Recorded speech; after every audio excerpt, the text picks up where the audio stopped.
On today's show, Locked On NBA Squad Show, we're going to talk about the NBA Finals, talk about anything else. That's what the squad show is. Anything today. And welcome to the Locked On NBA Squad Show. My name is Nick Angstadt, host of the Locked On NBA and Locked On Mavericks. This is the squad show where we take over the feed of your favorite show. It's an open invite for any host on the network to talk about anything they want in the NBA's Western Conference. Joining me today from Locked On Nuggets, Locked On NBA Daily, Matt Moore. With a hat. A hat with his own initial on it today. I'm like Nick Nurse, just repping my own brand at this point. And from Locked On Cavs, wearing a hat that Colin Cowherd would not respect, Danny Cunningham. He would not want me playing quarterback for his favorite football team, and that's okay with me. And the company man with the polo to match, Jake Madison from Locked On Pelicans. No hat for me. Do you see this hair? That's right. You got it. Must be nice. Display it. Oh, hold on. Should we put the bald guys on the bottom row and the guys with gray hair on the top? All right. Let's talk about the NBA Finals and the playoffs. Matt asked the question when we were talking before. How will you remember this playoff run, or just any of this? And I think for me, I'm gonna remember. I think probably the Pacers' run. I think is actually going to be more memorable, even though I think the Thunder are going to win the title. Like, you're going to remember them stealing the game versus the Bucks, like Tyrese getting downhill and scoring on Giannis, and the then, Knicks, and the Thunder, and the every game ripping the heart out of the Cavaliers, and then the Knicks, and then the Knicks again, and just like this thing, and then game one. Like, I feel like that's going to be remembered. And that's one of the things I think we get way too far away from in NBA discourse. It's just like, it's all like, this is what drives me crazy in the conference finals is like the Wolves lose the conference finals and the conversation's like, they gotta do something. This is like, they made the conference finals.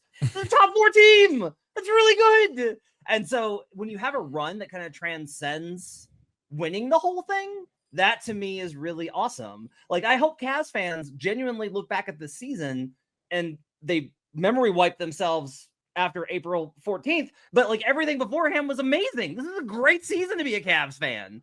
And there should be more to it. And I think there's been so many moments with this Pacers team. That's what I think I'll remember first. Yeah, now do the Pelicans and Mavs and what we should be so excited for this season too. They can't all be diamonds. They can't all be diamonds.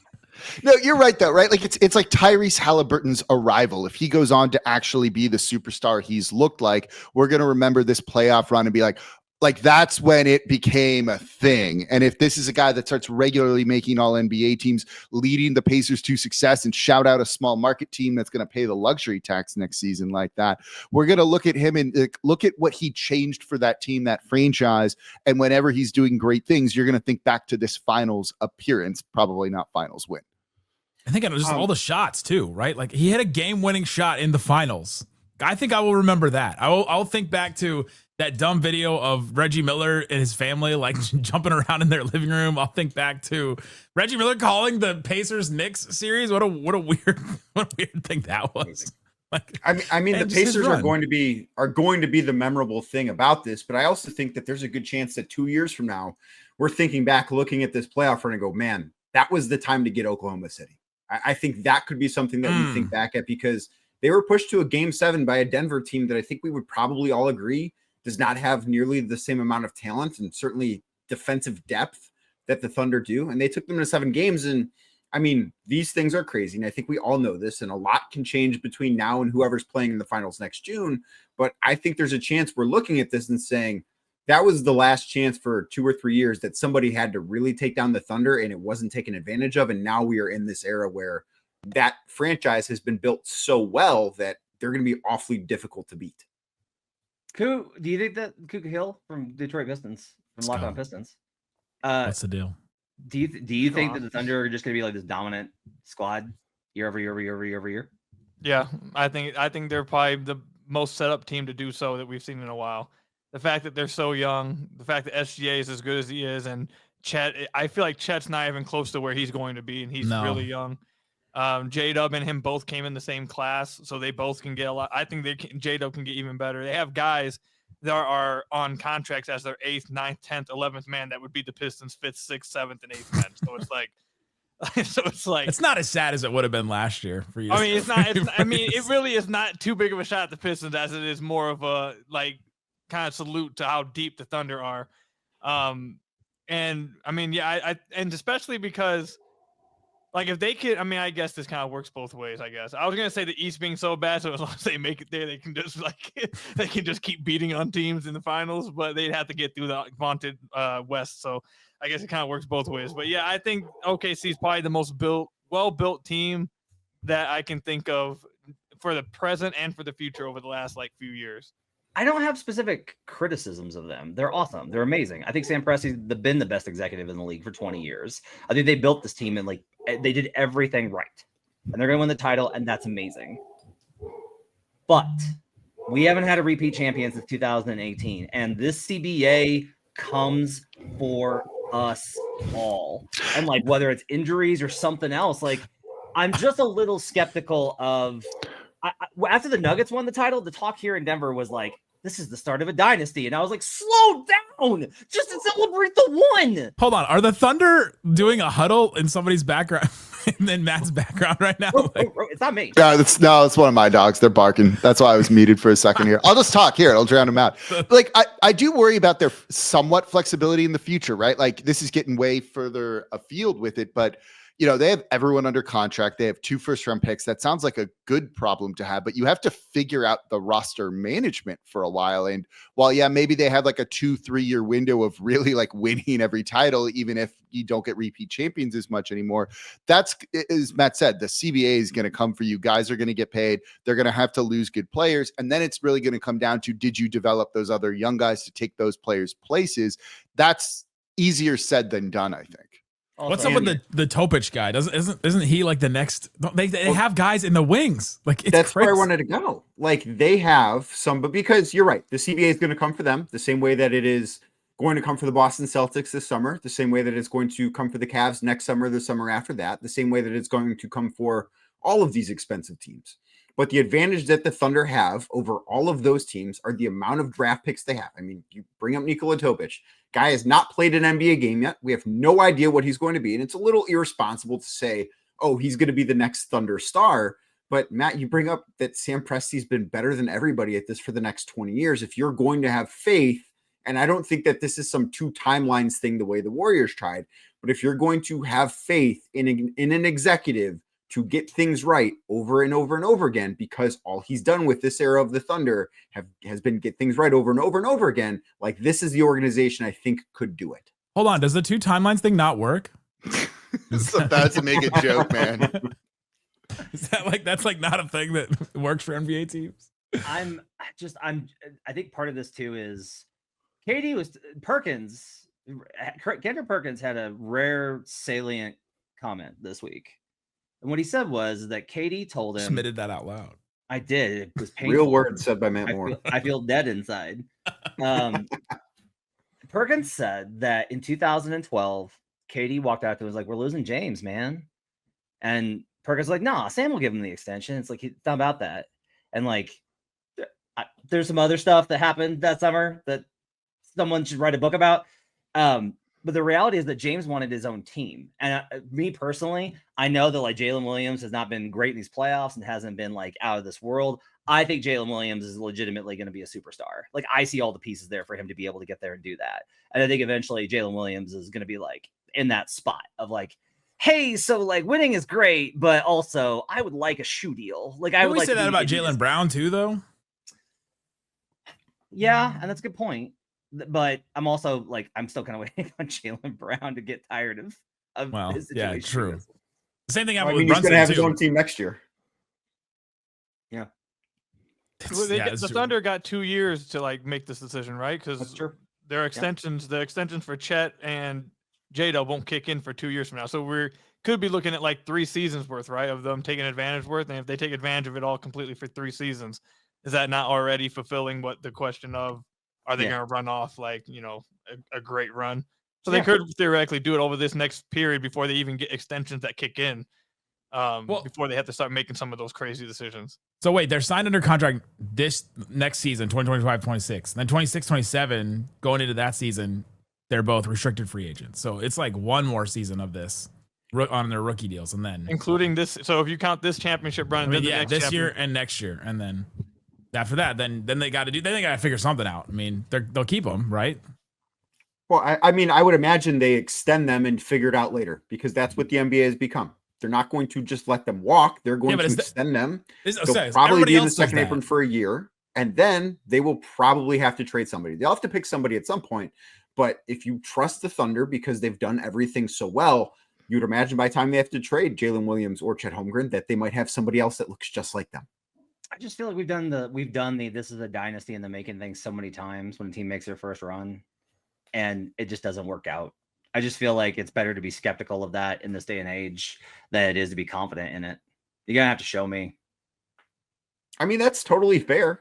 I can't push back on that. Like it is really, really hard to win an NBA championship. It's even harder to win 2 and then 3. That's why it doesn't happen all the time. Yeah. But if there's an organization set up to do it, it's the Thunder one. That's also, awesome. the last time we were right about it was the Warriors, and they had a Steph Curry level player, which SGA is, and then they had Clay and Draymond, and then they added Kevin Durant. So if the Thunder can keep the guys that they have now, no cap jump like that. They did smoothing this time because they learned their lesson that year. Oh, is that how that happened?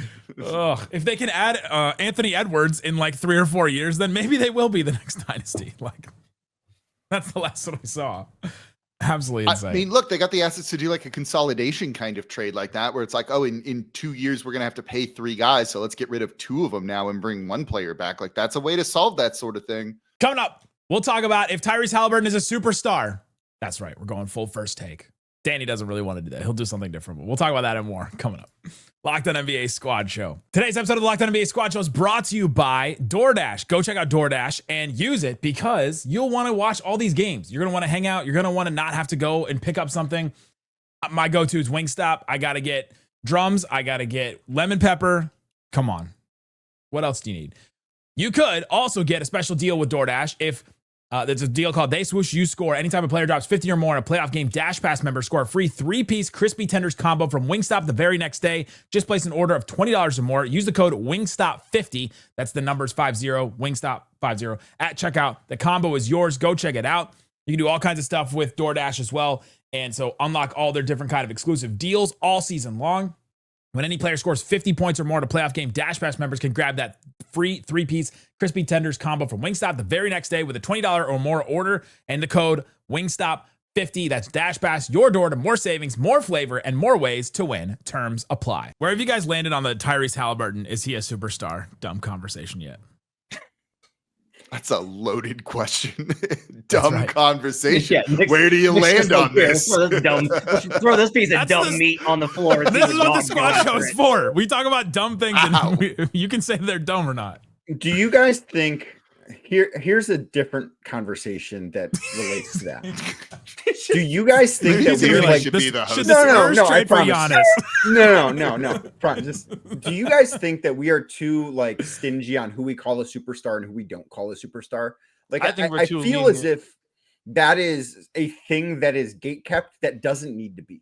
Like call Tyrese Haliburton a superstar. He's awesome. I don't think there's any harm in saying that. Is he a top 5 player in the world? No, of course not. I don't think anybody thinks that. Doesn't mean he's not a superstar. I think that we put too many guidelines or boundaries on whether or not a guy is a superstar. And I just think that's a silly thing. And I don't think it's a good thing for the NBA.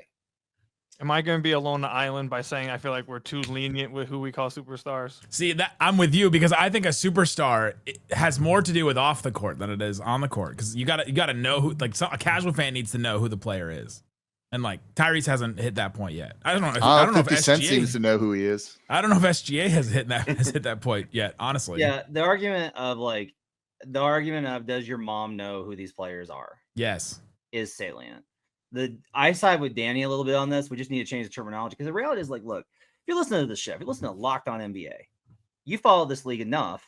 And what we're talking about is like there's a separation between superstars and elite players because LaMelo Ball is legitimately a superstar and is not an elite player. Cade Cunningham is an elite player and is not a superstar. I So, would like, always make this point about Kyle Kuzma with Isaac on my show, and he would get so mad at me because I'm like, people know who Kyle Kuzma is. He's dated supermodels. He's got a shoe contract, and he was on the Lakers. Like, if people know him, they don't know who way better players are in the NBA than him. Yeah. Same with Ben Simmons. Like, would you rather be popular or good? I don't think Ben Simmons is popular anymore. Not anymore, but he dated one of them Kardashians. My wife knows who Ben Simmons is, if that means anything. There it is. Well, people know who Lamar Odom maybe is I'm because proven of it. wrong here. Get your wife on the show, Koo. Let's just ask her players. God, Can we you go should do a throw on squad right now? show. Oh, we should do a squad show of the wives. Who he played for? It would be. Who he played for? like, with do Kuzma. you know who Oh, this who is? should That would say actually be like very fun. Go get your wife. Wait, Come on. can we go My back to the wife mom? has takes. I bet she does. Can we go back to the conversation about Matt saying who our moms would know? Yeah. My mom would know everybody because she listens to my show every day. Do you guys, your guys' mom Aw. listen Why to do your you show? have such a supportive mom? That's so I'm sweet. glad you have a good support group, Nick. How'd she feel about the Luka trade? She was very sad with me. She called me the next day. We talked all about it. How about Don Nelson calling out Luka in his Chuck Daly Lifetime Achievement Award? Did you guys see that clip the other day? No, what did he do? So Don Nelson is sitting there accepting the Chuck Daly Lifetime Achievement Award for coaching. Rick Carlisle is sitting right next to him, and he starts talking about how he. Hold on, I think I have the clip right here. Let me pull it up. He starts talking about how he hates the Luka trade so much, and he's wearing Luka. Here, I got it. And Luka, too, my dear friend. As a matter of fact, I want everybody to know I'm wearing Luka's shoes, his new shoes from Nike. They just got on the market, and I'm wearing them in protest for the trade from Dallas. I think it was a tremendous mistake by the Dallas franchise to trade him, and I want everybody to know that. My favorite part about that is how Carlisle starts it by trying to hold in a laugh and he can't. physically cannot help himself from Legitimately laughing. can't. That is the best part of it. Don used to coach Blazed, and it was so evident. And we need more of that. Like, get me It's legal out of now. Joe Mazzulla world and get me back to Don Nelson. How do we know roasted Missoula and- is not? He watches The Town like 10 times a week. There's no way that guy Fair is point. watching that movie sober. Fair Like, point. come Fair on. point. I kind of This like all it. started from asking if Tyrese Haliburton is a superstar. That's what We're the not squad talking show is about- all about, That's the whole Coons. point This here. is much better than having a serious conversation about That's it. the whole point. That's what this is all about. Rick Carlisle laughing is legitimately hilarious. And it's also two So former Mavs coaches that left because Cuban did something that they didn't like and then went to like go spite them afterwards, basically. Absolutely insane. Could you want Miles Turner? Do I want Miles Turner? Yeah. Yes. Okay. It's not happening though, but yeah. I I was mean, gonna say, they're just going to pay him. yeah. Seems but, like they're I mean, just gonna pay him. there's a price limit. I mean, the Pistons can't create the cap to get to him anyway, so it's like they would have to trade into like Brooklyn's cap space with some, and then take nothing back just to get up to the 30 million that he's going to eventually want. Yeah, the I mean, number. you could do a If sign and trade. you want to beat the number, you got to get to 40. Yeah, see, no. Are the It's a Brooklyn Nets lot of gonna, money for Miles Turner. are the Brooklyn Nets going to be the first team in history to have a bidding war for their cap space? Yes. Could be amazing. Might be. Could be terrific. Like I've listened to, I'm the channel manager. I listen to many Locked On shows, and we've all talked about Brooklyn's cap space at some point. Talking There's about like they're like the only one that can facilitate only- deals when you need to dump salary, pretty much. the only one. Oh, we did an entire segment last night that was like, if you want to take a reach on guys that are in their first 3 years, that might be like I was calling them a Gray Swan event on Locked On Nuggets. And it was guys like Jalen Wilson, and Noah Clowney and those type of guys. Like, Denver doesn't want to trade into their cap space. Denver is just legitimately like, no, your guys are better than the bench on Denver. We would legitimately take the Nets as rotation players. Danny, are you sad about just generally everything? Sounds like you guys are likely to lose at least one of Ty Jerome, Sam Merrill, and then Darius with the toe injury. The great toe. The great toe. The great toe. Which everybody is amazed that is actually the medical term for your big toe. Your great toe. Which I find to be hilarious. I think that makes it, and I don't think the Cavs were ever going to actually trade Darius Garland. Like, available, sure, but I think it was a pretty high asking price, and I don't think it was one anyone was going to meet.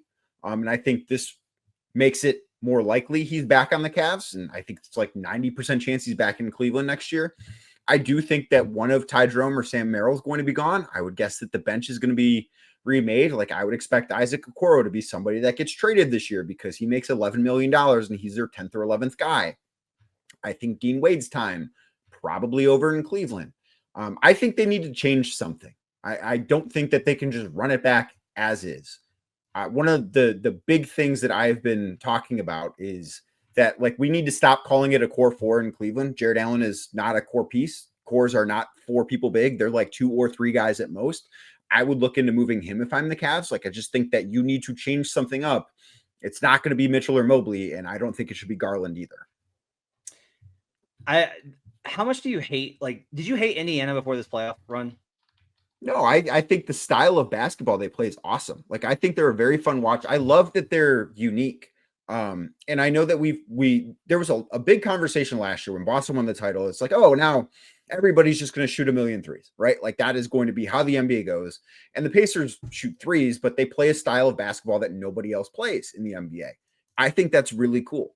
I thought it was really cool when the Cavs got good again back in, this would have been 21-22 when they made the play-in, and they played with 3 bigs on the floor because they had Mobley and Allen and they had Lauri Markkanen before Donovan Mitchell got here.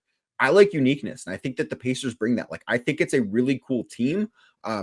Like, I was surprised the Cavs couldn't beat them, and I think the injuries, certainly with how bad Darius's foot actually was, that he needed surgery 4 weeks after the fact, does do some of that explaining. But I think Indy's a really fun team to watch play. Well, that was not what I wanted at all. I was hoping you wanted me to still be mad, even though it's June 9th and I'm already back from my postseason vacation. Danny, do you hate any team you played? So many teams. They have made Knicks fans hate them now. Bucks fans hate them now. So, like, I kind of love this. Do Cavs fans hate them? Or I think Cavs fans kind of are mad at the Cavs more than they're mad at the Pacers, because, like, you look at the Cavs in that series. They were, I don't remember exactly what the pre-series line was on FanDuel, but I believe it was over -500 from the win that series. Ooh. All 5 games they played, the Cavs were favored. I don't think that Cavs fans look at this as I mean, some of them think like the Pacers just have some devil magic, which can't say that's necessarily wrong. Like, I think that's a common sense between the Bucks, the Cavs, the Knicks, and maybe even the Thunder fans after game 1. But I think of this as the Cavs are more mad at the Cavs that they squandered this opportunity, as opposed to being mad that the Pacers beat them. I have not gotten the sense that there's ill will towards the Pacers from Cavs fans. I think there's more ill will towards the Cavs right now.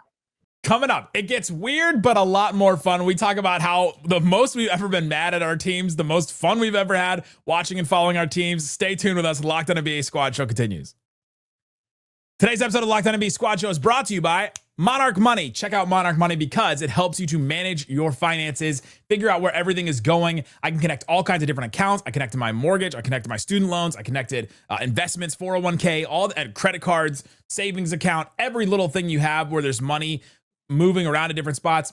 Monarch Money can combine all that, but it's not just a budgeting app. It's a complete financial command center. You can track all your accounts, investments, and spending all in one place. You can stop managing your money and start building wealth. Go check it out and see how it can affect your life. They have also surprising insights when you want to put, like, I want to eventually buy a house. I want to do this. You put that in there. It'll give you steps looking at your finances to say, all right, this is what you need to do next in order to get to those things. Thought that was pretty helpful as well. Take control of your finances with Monarch Money. Use the code LOCKEDONNBA at monarchmoney.com for 50% off your first year. That's monarchmoney.com. Code LOCKEDONNBA for half off your first year. Jake, what's the most mad you've ever been at the Pelicans? Nick, you don't need to answer this. I know.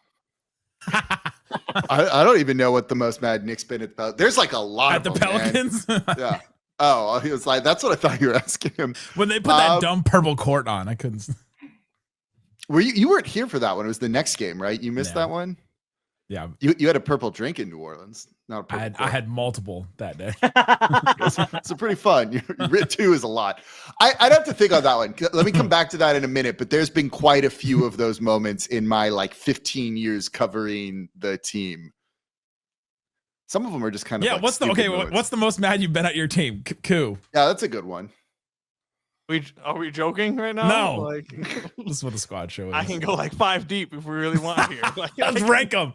Let's do Letterman style. go Ready? 5 Number 5. How about coming into the season last year, not making many changes, saying that would be the year, and then having the worst record in franchise history. There it is. And then tying the most losses in a row and breaking the record for most losses in a row in a single season. That's one. How about signing Josh Smith and allowing him to take 200 long twos a game back in 2014? That was a We tough can one. go. What's another one? I thought, was it the Charlie V, Ben Gordon? Oh yeah, we can What go was- Ben Gordon, Charlie V getting $200 million just to not play. That's another one. We can go trading Chauncey Billups after making the conference finals 6 straight years, trading for AI, and then continuing to have the worst 16 years of the franchise's history after it. Oof. I mean, can we go more recent? I mean, hiring Troy Weaver. That right there is just enough. Really, man. I mean, I tried telling you, man. I actually referenced you on my show today talking about that with Bryson Graham leaving to go to Atlanta, and Bryson Graham's good at his job, and it's basically Troy Weaver is replacing him, and it was like, love it. Well, get ready That's for sarcasm. I don't actually love it. Let Get me ready be for a clear trade here. for James Wiseman and Sadiq Bey, and you guys. He left the. I still have Sadiq Bey stock, man. Still Bro, do. no. How about I drafted him in our mock draft for the Pelicans that should year. not have. How about Monty not playing Jaden? Oh well, yeah. There's twofold. You can do Just say multiple just things with Monty. Monty. There's like 5 different moments with Monty. Not playing Jaden Ivey, not carrying on the sidelines, pissing off everybody in the Pistons organization within 3 months somehow. After we were told for months that he was like this savior and great man, somehow then turning around and pissing off everybody somehow in 3 months, not because of on-court stuff, but just because of how he was. I don't know how that happened. Why is the great man part of that? Just throw me. Like, that we were was part told of he it, was the a whole great person, Like the great toe. culture setter. Sometimes you keep coaches because they're nice people when you probably shouldn't. You know, that's a Well, thing. Theoretically. I don't know anything about nice coaches. If he was nice, he may have a job, so he may have been given 1 more year. But not only was he bad at the job, he also pissed everyone off. So that was the other part. I've heard similar stories from his time here in New Orleans. Okay, so maybe it's just a facade what everyone's been fed. Is what it No, is. he's also like a. Good I was gonna say dude, I but- had a great conversation with Monty Williams one time. Me too. Mine Danny, was. have you? Oh, go ahead, Matt. I think mine was Tim Connolly. His first week on the job, signed Nate Robinson and JJ Hickson to be culture guys. And it was like at that moment that I was Dunks are like, for the culture. I was like, oh God. Oh, Oh god. it's gonna be bad.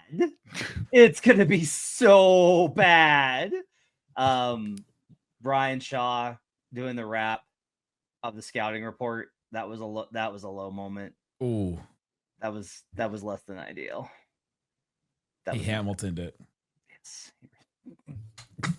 Danny, have you ever been mad at the Cavs?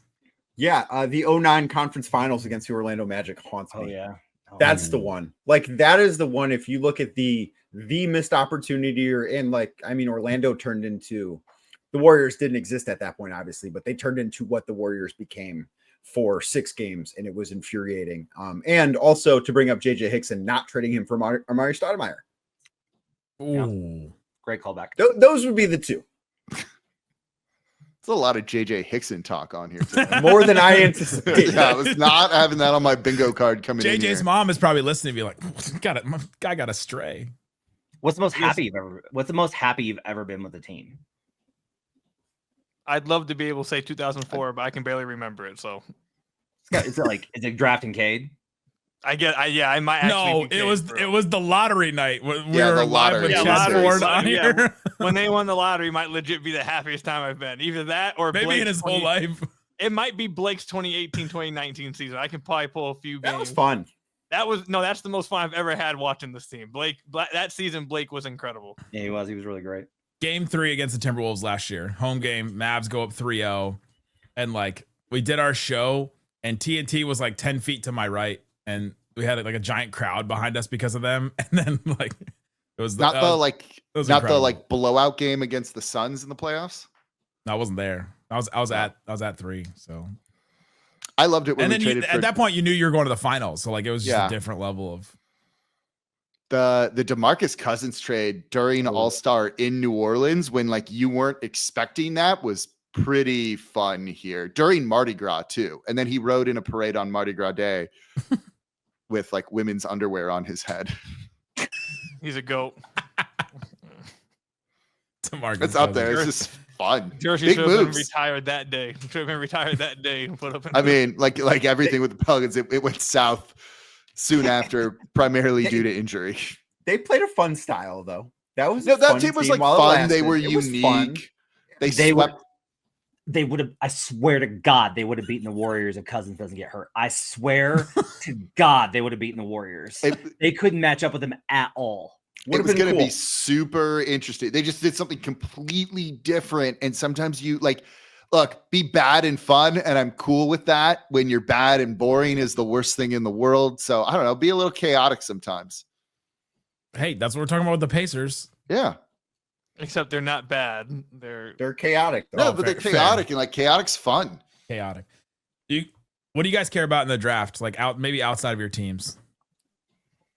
I really don't know what I do not know where Ace Bailey's going, and he might just go. He might go 2. He might go 3. The Sixers might just be like screw it, best player available. I'm taking him at 3. A team might trade up and take him at 3, which would be like a very bold move to take the guy that nobody really is like super high on. If he gets to 4, Charlotte's gonna be like, I don't wanna. If he goes to 5, Utah might take him, but I don't think he's the highest on the board. I think that Fears is higher than him at this point.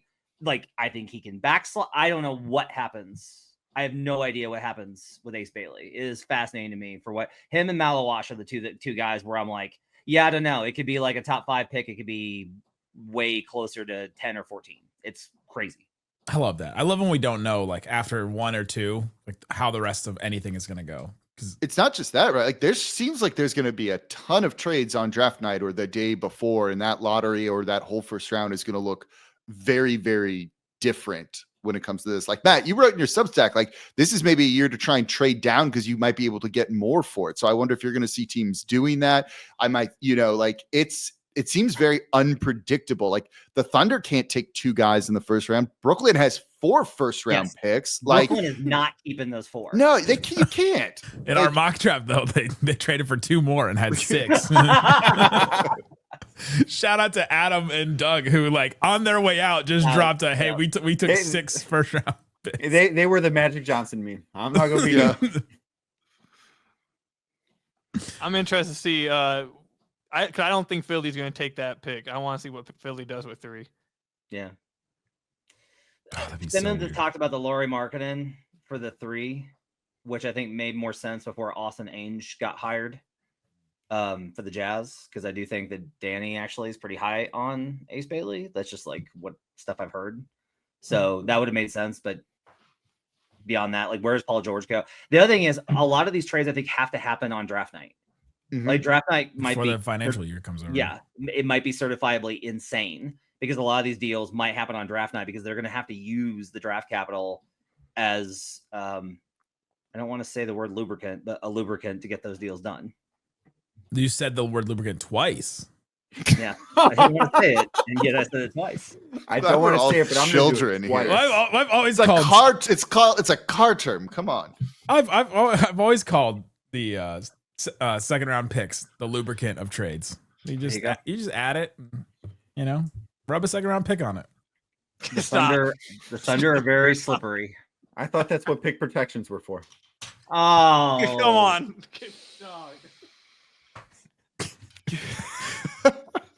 What is going on right now? Like, what? I thought we're not supposed to record the water coolers. That's true. What is happening right now?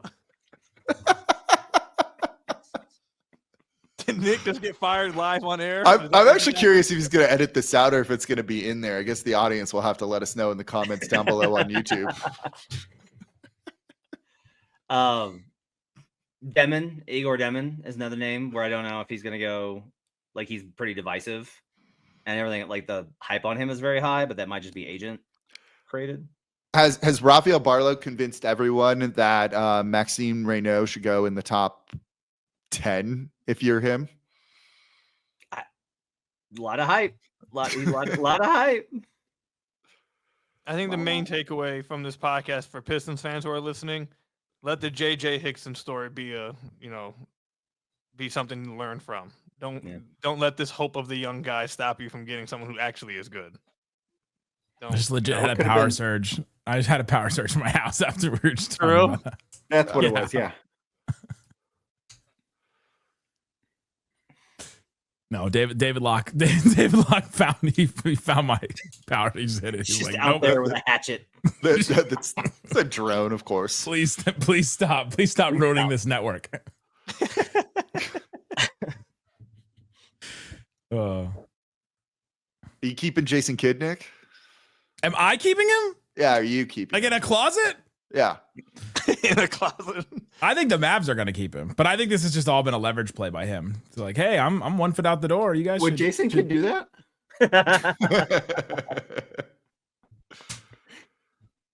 I mean, very out of character. You know, Jason Kidd. I have to apologize that you felt that he should have played more. I'm not playing. I'm watching, just like you guys. Like you guys. Denver still doesn't have a president of basketball operations, and no one knows who they should talk to when they call them for trades. Are they waiting for the Knicks to try and hire Chris Finch so they can bring Tim Connolly back? I reached out about that and did not receive a response back today. Because they didn't know who to go. They didn't know who to go to to get that info. Yeah. So man. Very, very curious to see what happens with Denver's. Things are still tense in Denver, despite the good vibes of the playoff run.